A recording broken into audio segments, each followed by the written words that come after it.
Mulla on ollut tässä nyt tarkoitus aloittaa pienimuotoiset raivuuhommat muun päätoimisen yrittäjyyden rinnalle.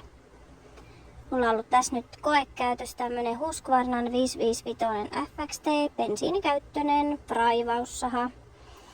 Tää on ollut tosi hyvä, tehokas, toimii tiheässäkin puskassa, on hyvä epätasaisessa maastossa.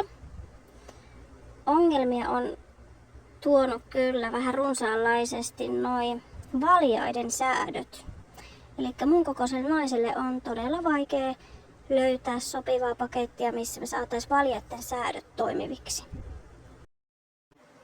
Nämä uudet Husqvarnan Balance XT-valjaat on ollut todella erinomaiset ja aika toimivat. Ongelmana tosiaan on vaan nämä säädöt. Eli mäkin olen aika pienikokoinen nainen, niin se, että mä saan nämä säädöt toimiviksi tähän kroppaan, niin sitten on vaikea ollut saada sitä sahan asentoa oikeaksi. Ja niin kuin tässä videolla näkee, tässä näitä säätöjä on tosi runsaasti ja erityismaininta siitä tuohon rintakehän noista säädöistä. Miinuksena tosiaan tulee, että hihnat jää roikkuun tosi pitkälle ja se sahan oikealle säädölle saaminen on todella haastavaa.